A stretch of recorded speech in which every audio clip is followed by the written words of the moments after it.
The broadcast is now starting. All attendees are in listen-only mode. Hello, everybody, and welcome to the GALA webinar series. My name is Manuela Noske, and I'm the Communications Manager at GALA. GALA is a global nonprofit trade association that enables communication and business across languages and cultures. We are headquartered in Seattle, Washington State, in the United States. And today we have the second part of our two-part webinar on managing and training post-editors.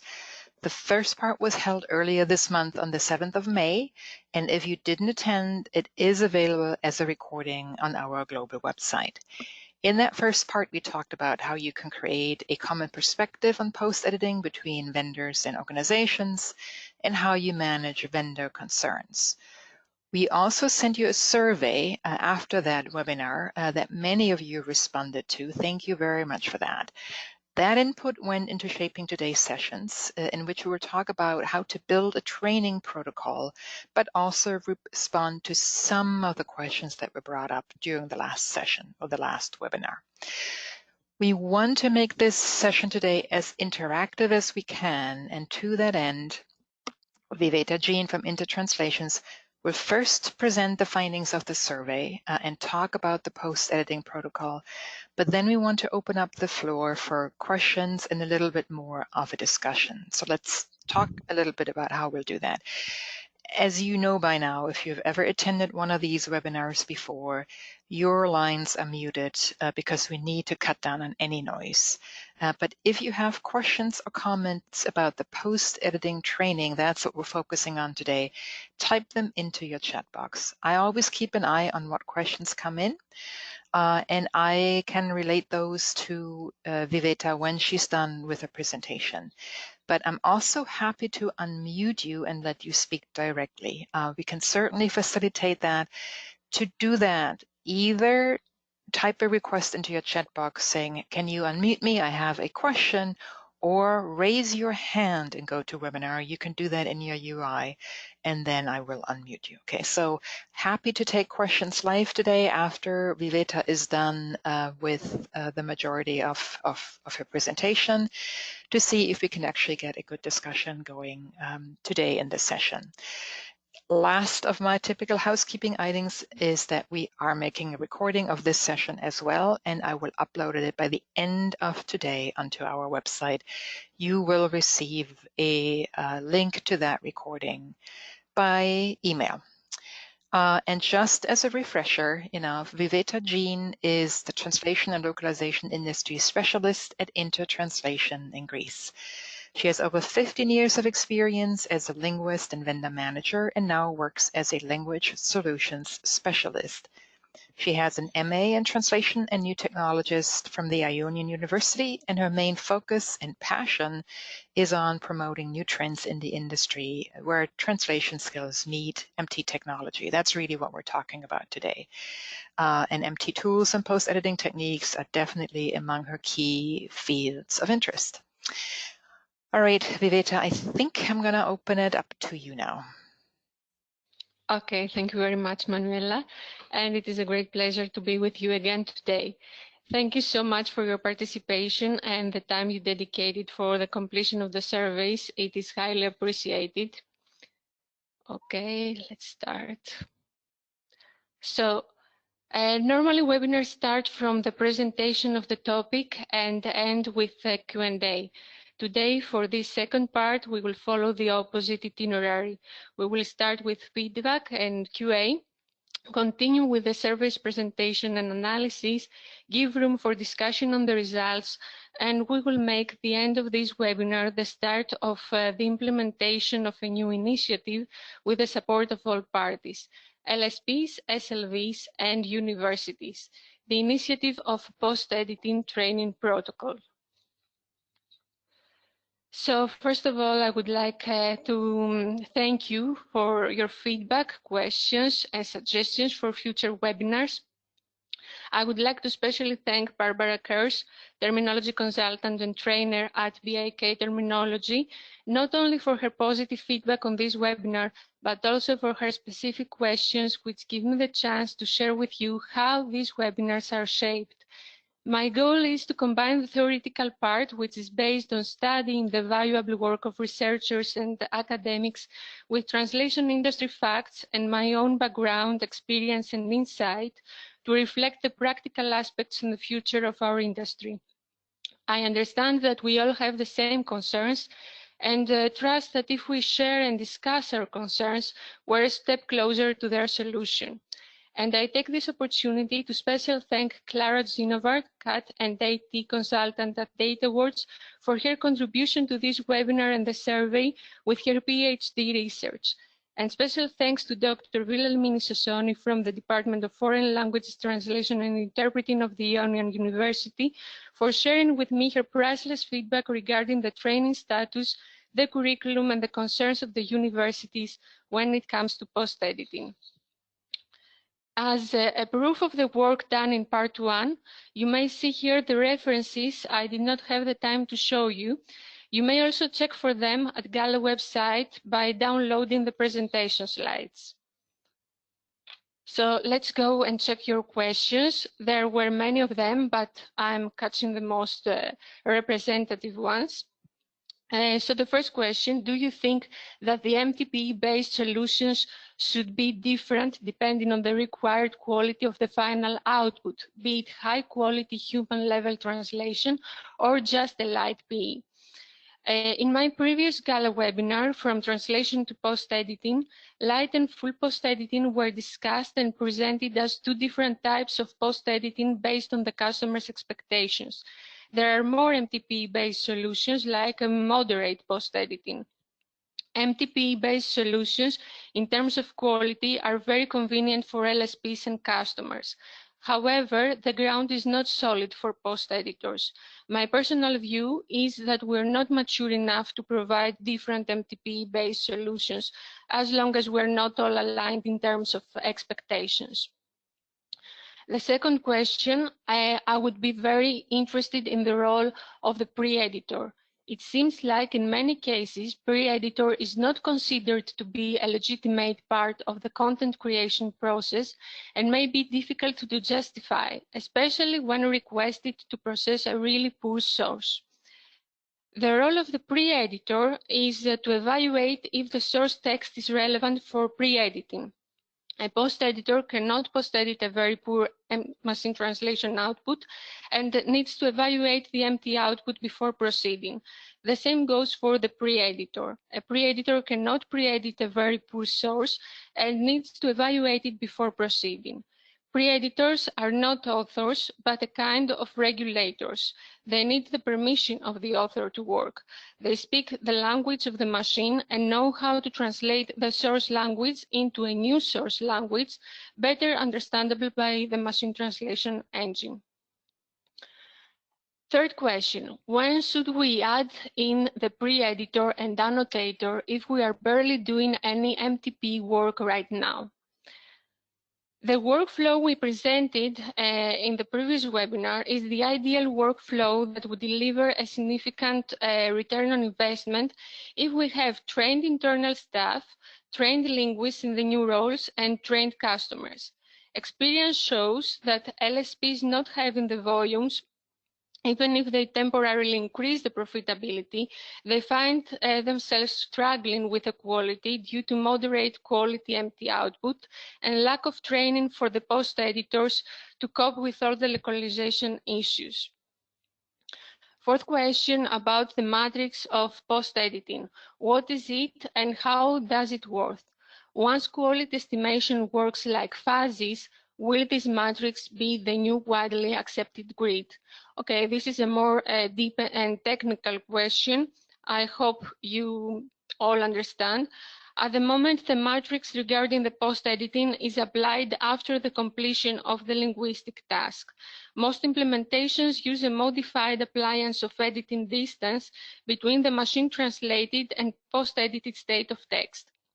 The same way that the algorithm calculates a number that indicates the relevance of a segment to the translation memory, we can calculate the relevance of the post-edited to the unedited machine translated.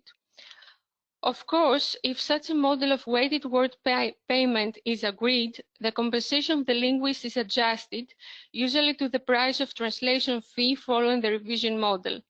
For the second part of the question, there is no definitive answer. I agree with our MT engineer that quality estimation will be used as a better indication to workload and deadlines, but the payment will still be calculated on definitive numbers. And I remember in specific client occasion, we have used post-editing matrix that conjoins translation memory and machine translation matches with a proprietary mathematic formula that, when applied to the analysis of the project, it gives a pretty accurate approximation of workload. This means a pre-post editing weighted word count without the use of machine translation estimation techniques. I just add this as additional information in case it is interesting. Okay, fifth question, flat rate. What do you mean by this, per word or hourly? This was a very good question. Thank you very much for noticing this unclarity. It refers to a flat rate per word to be opposed to a fixed hourly rate. And our last question from part one, how frequently should you retrain your MT engines? So normally, as per Google, after 6 months or 30K translation units, at least after the first training, because we're talking about retraining and not training here. Okay, so we go to the next slide. And let's see the survey results. We had 51 surveys completed by LSPs and 12 surveys completed by SLVs. The questions of the surveys, as we have already explained, are differentiated for LSPs and SLVs. This means that you have some questions in common for us to check if you have a different perspective towards the same topic, and some questions that apply to your specific role. First question, for LSPs, does your organization manage translation projects with post-editing of machine translation? And the corresponding question for SLVs is, do you post-edit machine translation output? The results show that LSPs and SLVs are aligned regarding this matter, as the same number of participants from the LSPs and the SLVs use post-editing for their translation projects. Just note that 8% of the vendors of the SLVs state that they do not plan to post-edit machine translation, and this possibly proves that not all translators can become post-editors. So here we have a common question. For which type of documents do you use PEMT, or do you think that you could use PEMT? It seems that you find more relevant the use of PEMT for high visibility content, while on the end of the SLVs, 25% state that they do not know which type to use for PEMT, without ignoring that 7% of the LSPs share their lack of knowledge with 25% of the SLVs. And this is an index of the training gap we have to cover. Now, next question, what is the percentage of your translation production via PEMT or that you would like to have post-edited? This is really interesting. Both SLVs and LSPs have or would like to have post-edited 25% or less of their translation production. None of the SLVs would like to have post-edited more than 75% of their production, while only 15% of the LSPs go beyond this percentage. And this is an index of the level of intrusion of post-editing in the translation industry and indicative of the resistance and the challenges that exist. The next question, the first one is for the LSPs. How do you decide if empty output is of good enough quality to be post-edited? 41% 0.51% of the LSPs use a notation to check if empty output is of good enough quality to be post-edited, which is the most widely known evaluation method.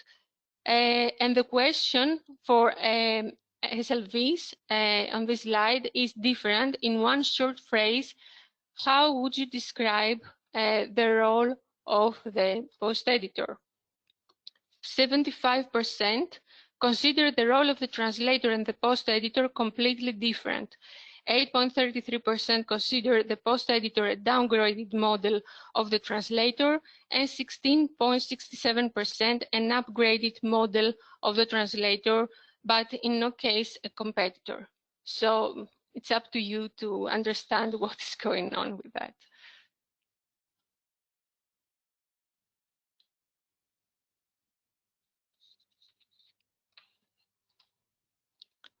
Okay, what is the level of post-editing that is most often required? For this question, the responses are aligned. Full post-editing is the winner. It may be assumed that light post-editing is not often required due to the vague light post-editing guidelines and the poor definition of the expected quality. Let's go to the next question. The question is for the LSPs. The first one, which of the following post-editing scenarios is most used in your organization? As you may see, 50.94% use post-editing to improve medium quality raw output to high or publishable quality. This makes us think that these LSPs probably have trained MT engines to be able to initially have medium quality raw output. The split of the other half of the responses is as follows. 5.66% improve poor quality raw output to medium quality, a sort of light post-editing. 28.3% do not use post-editing, and 15.09% improve poor raw output to high quality. And in this case, it is understood that, on one hand, post-editors are probably called to face great challenges while post-editing, and on the other hand, LSPs face great challenges to find post-editors. This is proven by the responses to the following questions to SLVs. What is the most important element you check to accept a post-editing project? 75% of the SLVs accept a post-editing project based on the quality of the empty output. This means that the more LSPs invest in MTPE and improve the empty output, the more SLVs will accept MTPE projects and be more willing to be post-editors. It is also useful to know that the compensation strategy comes second, and more notable that the subject field does not play any role for SLVs, even if the productivity of a post-editor, according to the guidelines, relies more on the expertise in a specific field.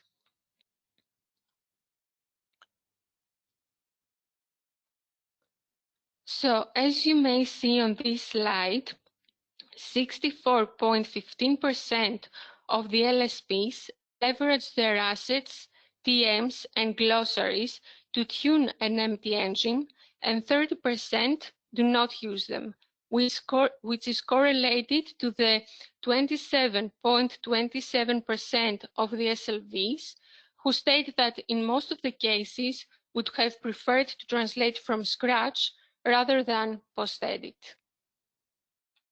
This was the result of surveys. Result 7. Let's go to 8. Do you use CAD tools in your internal procedure? This is a very basic question. The responses to this question demonstrate the great evolution of the training of both LSPs and SLVs in terms of the use of CAD tools. 15 years ago, the image we would have in front of us would be completely different. And this shows that we have managed to accept and assimilate the translation technology in our internal procedures. This is the image we would like to have in 15 years from now if we set the question, do you use MTP tools in your internal procedure? Next question, what is the ideal profile of the post editor for you? It is a common question for LSPs and SLVs. Perspectives of LSPs and SLVs are convergent, and it is obvious that more than a degree in translation is needed to be able to be a successful post editor. It is interesting, though, that 53.85% of the LSPs opt for a degree in translation and experience of more than 3 years in translating text in a specific subject area, while this is 25% for the SLVs.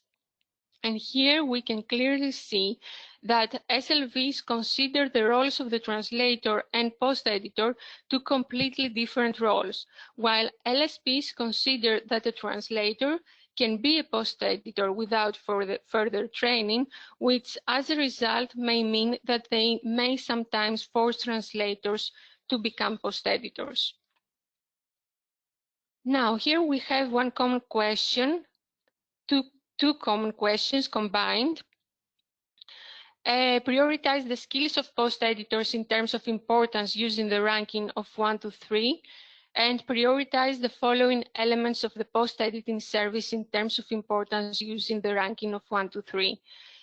Both LSPs and SLVs have the same perspective. For LSPs, linguistic competencies come first, instrumental skills second, and core competencies third, which is highlighted by the responses to the second question. Quality comes first, speed comes second, and cost comes third. However, it seems that there is no compromise. According to the specifications of post-editing, I would expect speed to come first and quality second, as quality is not the strongest point of post-editing, in the sense that the quality is comparable to TEP, but not TEP. So now we have a question for the LSPs. What workflow does your organization currently use for post-editing? And one question for the SLVs. Are you satisfied with the approach organizations and LSPs use to attract potential vendors for post-editing? I'm happy to notice that most of us are on the same page, using pre-translation with translation memory and machine translation for no matches and post-editing. And I'm also happy to notice that 11.76% have implemented pre-editing in the workflow. Now, regarding the approach LSPs use to attract potential vendors for post-editing, it seems that there is work to be done on the LSP end. Emphasis needs to be placed on the training of HR vendor management departments who are directly involved in the recruitment, training, and communication with vendors. These results reveal indeed the need for a common training protocol for post-editing. Now, this is a core question. And they are very similar. What compensation strategy does your company currently use for post-editing? This was the question for the LSPs.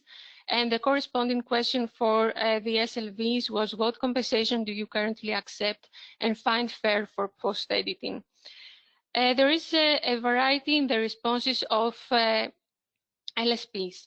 The responses reflect that based on the low percentages we notice for post-editing distance, fixed hourly rate based on the higher productivity rate of the internal team and the matrix, there are great margins of improvement from LSPs in order to better understand the technology, and great room for research on how to automate the calculation of the word count, taking into account the cognitive, technical, and temporal effort of the linguists.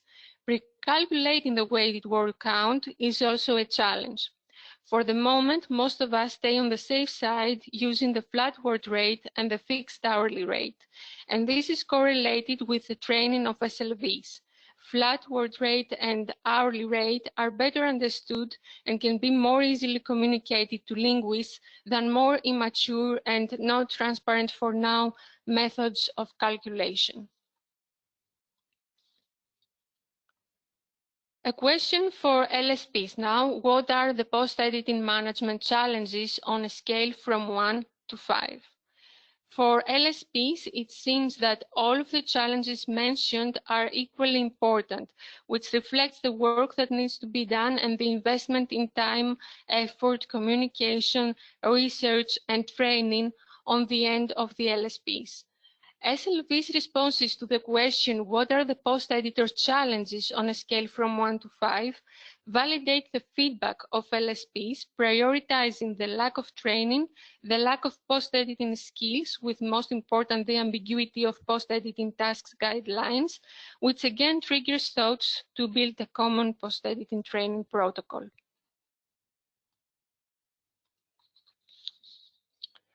The responses to the question, in your opinion, what is the main reason a post-editor may reject a post-editing project, validate that the main reason of a post-editor rejecting a post-editing project is the wrong communication strategy in terms of compensation method and cooperation from the LSPs. And again, these results gives us room for self-assessment and improvement in these areas.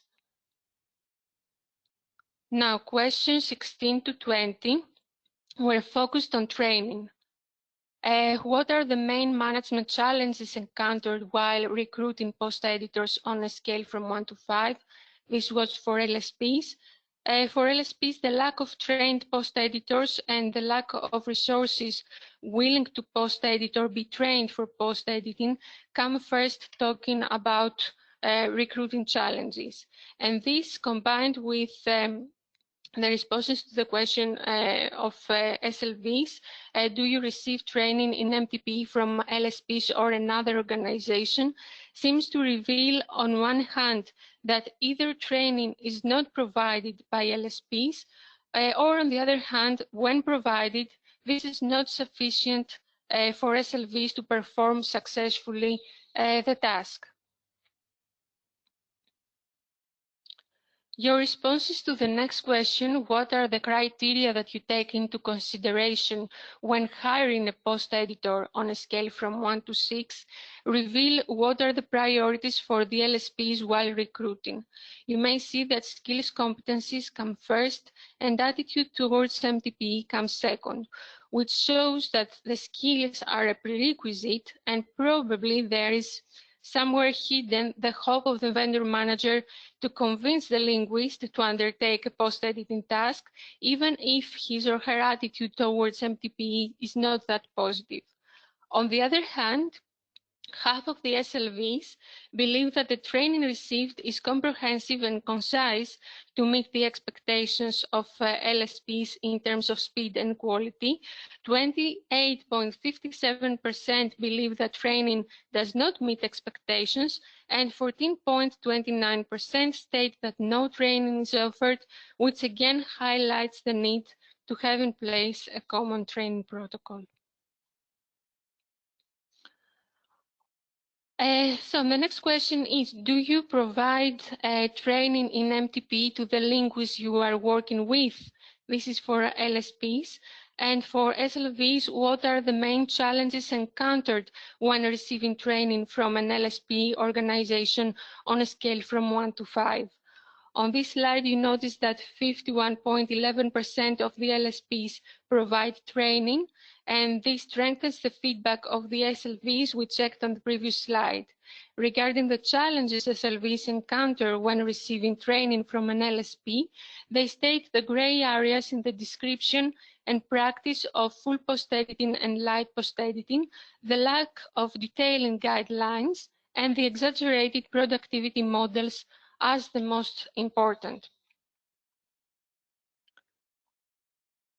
Next question for the LSPs. What is or would be the training content you would include in your training plan?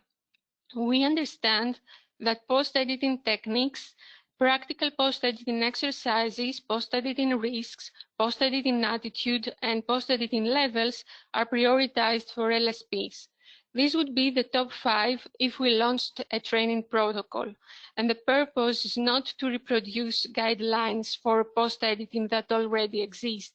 The focus is on how we will communicate these guidelines to the vendors to make them work and how we can train them in this service.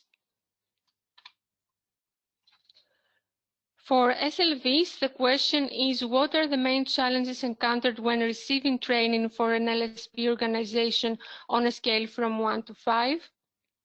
On the end of the SLVs, again, vague guidelines between light post-editing and full post-editing is a concern when receiving guidelines from LSPs. The lack of detail in guidelines is second, and their unrealistic aggregated productivity models comes third. And this last question will lead us closer to an initiative for a common training post-editing protocol. Universities have begun to include post-editing training in the final years of their degree programs. Based on your experience, is the syllabus offered by universities adapted to industry needs so that students are well prepared to face the professional world? Based on your responses, it is obvious that there is no great promotion of the work done by the universities in terms of the preparation of the post-editors. LSPs and universities seem to be isolated with no strong connection link between the LSPs and the SLVs, and it is in the scope of this webinar to start bridging this gap. SLVs, in their majority, find that the syllabus offered by the universities is not adapted to the translation industry needs, while 30% believe that it does meet the industry needs.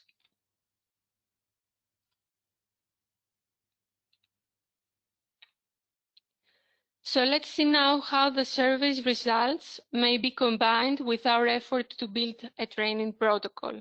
In part 1, we talked about the new roles, the pre-editor, the post-editor, and the annotator. I have a wrong slide here. We're here, okay.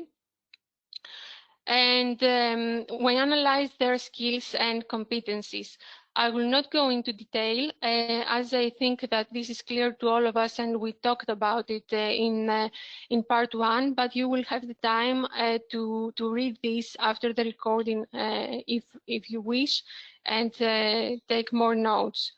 And the next slide is about the tasks. And based on these new roles, we have the new tasks that correspond to each role.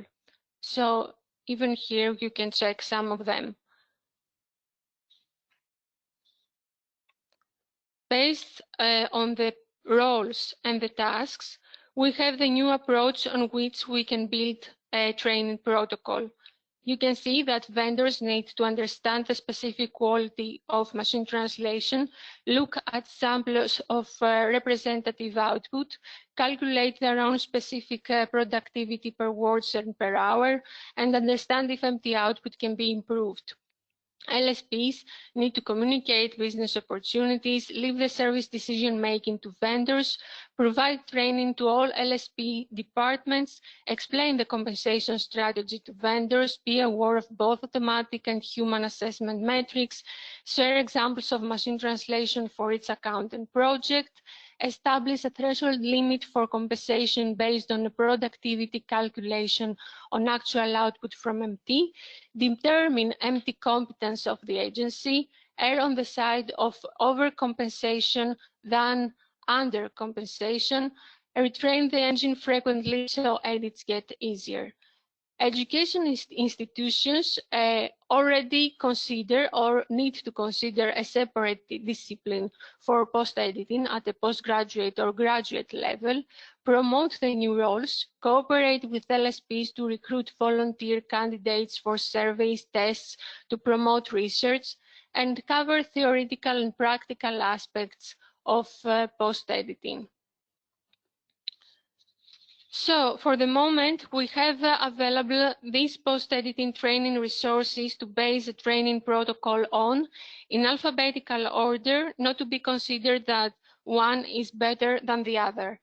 Industry events, SDL online post-editing course, TAUS guidelines and courses, translation university courses around the world. The results of the survey show that there is an imbalance in the chain of SLVs, LSPs, and universities that should be rectified. The vendors look for global standardized processes, roles, and training to cope with the requests of the LSPs and organizations. The LSPs undertake a part of the role of the university to find resources, cooperate with education bodies, and train the linguists in post-editing. And the universities are now increasingly including post-editing training in the final years of their translation degrees, or as part of technical translation or localization master's programs to respond to the needs of the industry. However, they need more interaction with LSPs to better respond to the market needs and promote their research. So, how to build a training protocol? Some ideas are a post-editing training protocol initiative with the participation of SLVs, LSPs, and universities, which is my suggestion. I don't know if it already exists. Industry events focusing on more practical aspects and workshops to build the links between SLVs, LSPs, and universities. One of them is the NET conference, which will be held from 5th to 7th July 2021 in Greece. And one of the chairs of the conference is Dr. Wilhelmina Sosoni. She may be with us today. It's an honor. Real post-editing projects offered by the LSPs to the universities, which would give the chance to the LSPs to train post-editors by providing evaluations by professional reviewers, and to the academics to receive the feedback from LSPs and work closely with the post-editors for their improvement. Another idea is different types of training exercises and tests provided by LSPs to SLVs, with specific productivity and speed targets for a given evaluated MT output and subject field. Providing training and support to our linguists is at least as important as the machine translation technology itself. A training protocol will prepare the linguists to perform post-editing efficiently, providing the quality expected by our clients with the cooperation of LSPs, SLVs, and universities. This way, we will make sure that our linguists are confident and have the right knowledge to use MTP to their own benefit. Thus, I would like to suggest an initiative for a common post-editing training protocol for SLVs, LSPs, and universities. If this initiative is embraced by all of you, we will have the opportunity to discuss further on the feasibility of its implementation. So thank you very much for your attendance. We will continue with polls on this topic and discussion. Thank you, Viveta. Yes, we do have just 3 really quick polls in which we want to gauge your interest in this initiative. So the first question is, do you consider the post-editing training protocol initiative useful for our industry or not? And question answers are coming in. We're going to do this really quick because we have 2 more. And let me close and just share the results with you. 95% of you responded with yes, you would consider this to be useful, and only 5% said that you would not consider this to be useful. Next one. Oops.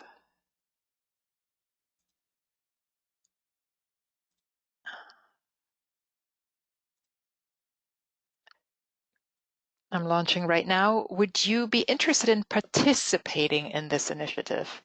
I hope you can see and respond to this. So this is really just participating. I will have a second poll question for you in a moment, and that talks about actually contributing, which is a more active part. So I think here we're mostly asking, are you kind of interested in being a part of it without defining a specific role to play? And I'm going to close this survey and share the results with you. 57%, that's pretty good, saying yes, they are interested in participating.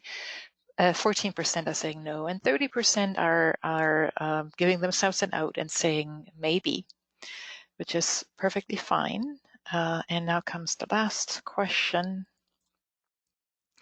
and that is, would you be able to actively contribute to such an initiative. Now, we're not going to go back to you and say, hey, you said you would, and hence now you have to contribute, but is it important enough to you that you would actually, give it your time and give it your thought if such an initiative were kicked off? This is really the most important question for us, because getting stakeholders together and producing an outcome within a reasonable amount of time is challenging.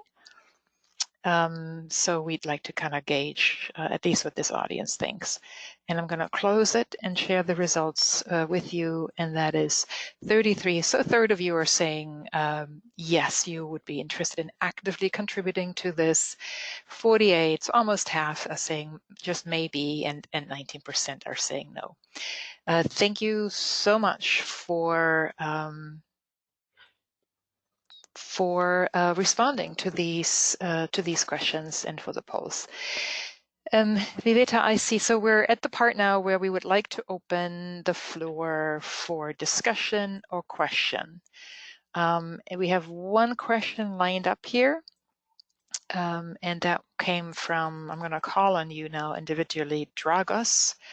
I can unmute you, Dragos, if you like. Let me do that and see if you want to ask your question live. So Dragos, if you can hear me, you are unmuted and you can ask your question. Hi, can you hear me? Yes. Oh, super. Thank you very much for the presentation. I happen to work in a university, and as far as I remember from the previous session last week, the post-editing, machine translation post-editing standard was quoted as being quite influential. However, in today's presentation on the slide, which listed some suggestions for what should be included in the training program, there was one element which surprised me a little bit. It was that universities should train their students to post-edit without the source text. According to the standard, there is no such thing. So that is simply machine translation. It's not machine translation post-editing. So I was wondering, how did you come up with this? And did it not appear a little bit silly to ask linguists to ignore the source and just focus on the target? Thank you. This is correct. This is not in the ISO, and it is not something that is really, how to say, academic. I mean, it's not something that normally it should be, how to say, okay, let me take it the other way. The thing is that we need to link the universities with the LSPs. While post editors work in an LSP, they may be asked to work without the source and do something like a monolingual, because this is the expectation of the customer.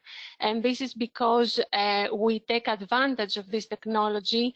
And even if ISO exists, the LSPs do not follow exactly the standards, but may go with other solutions that are preferable to the customers. This is one thing. So if we want to follow any of the practices in the market, then we should make aware the students that this may happen and this may be asked. On the other hand, if we use post-editing without the source, we make students more how to say, familiarized with the errors on the target, and then they can find out better by comparing with the source what exactly happens with the empty output. So it's a sort of technique for me, or a link to the market, than an official procedure. And these bullets that I added, these ideas, are only ideas based on what I studied while I was reading your research articles and abstracts, and are not, let's say, official things that you should do. It's everything is under consideration. Dragos has a follow-up he just indicated. And I have unmuted you. Go ahead, Dragos. Thank you. I really apologize to all the other colleagues on the call. I don't want to edit. I will ask this and then I'll disappear. So thank you for the reply.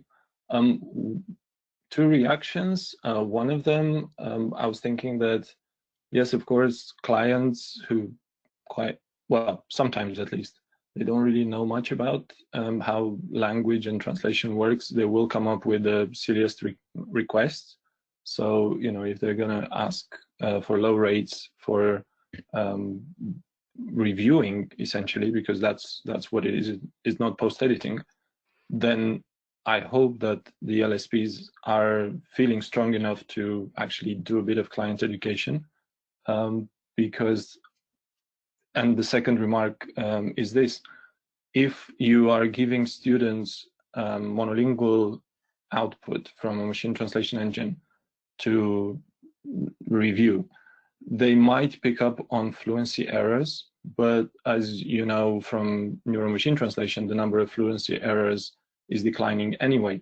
So in my personal opinion, you're not going to create any very capable post-editors by asking them to focus on fluency and not actually allowing them to work as the standard suggests, looking at the source as well in order to learn to pick up accuracy errors, because this is the major problem from what I have seen with neuro-machine translation. So perhaps regardless of what the customers may think they want at one point, some people are silly generally, so perhaps the LSPs can set them straight and not just suggest whatever the customer is asking as something that the universities automatically should do and should train students for. I hope that came through. Yeah. Thank you. I'm not sure if you want to respond or can respond to that, Viveta. We have one other question lined up. It's up to you. Yeah, I would like to respond, but very briefly, that he's right, and this is the purpose of the training protocol, because we don't have the chance to exchange views. For example, for me, I would say that that the target, if we start, it's just a technique for the students to check initially what are the errors without having the source in front of them, and then having the source and be able to check all the errors, having the source.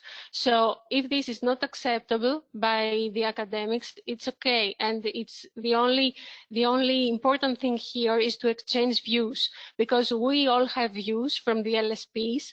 The SLVs have some concepts in their minds, and we need all to work together and share opinions and share our experience in order to build a 360 view and do what you said, to be able to resist to the customers, to train the customers, to train the SLVs, and have the correct syllabus for the universities. We all need to compromise a little bit to find a way to make it work, because it's really new, and right now we don't know what the limits are. Thank you, Viveta. I'm unmuting Milena now, who has a question as well. Milena, you're unmuted and can go ahead. Hello. Thank you, Viveta, for this webinar. It's very, very interesting. I have a question in relation to maybe what Dragos was speaking about. One of my clients asked me the other day, what is the difference between full post editing and human translation? Because they usually expect that full post editing, if you do full post editing, to read final output, to read and to have the fluency and the style of a human translation. So I'm in doubt about it, because of should full post editing should have the same quality as human translation?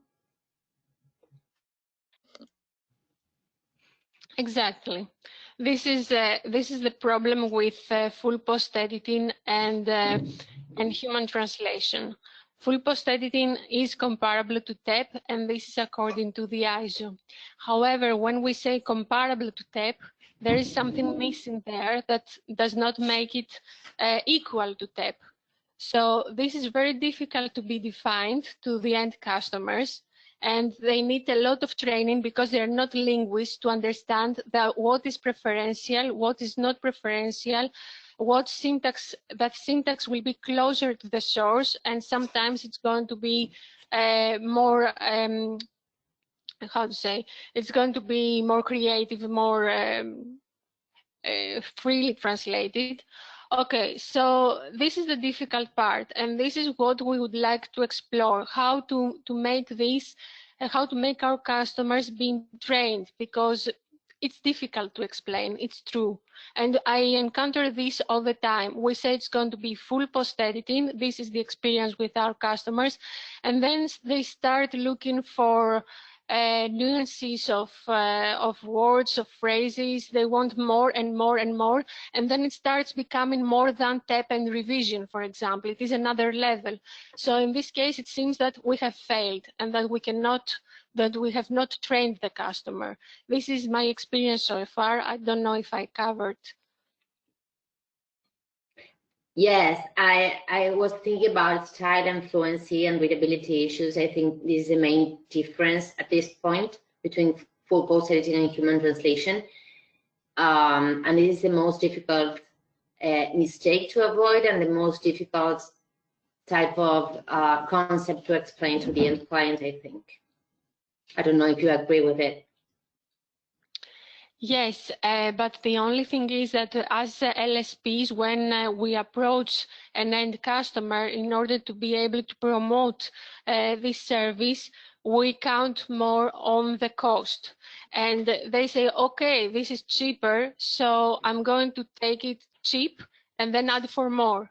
While it would be better to have an approach regarding the volume and the speed and say, yes, it is cheaper, but it's going to be only for this project, which is really big, and it's worth using it.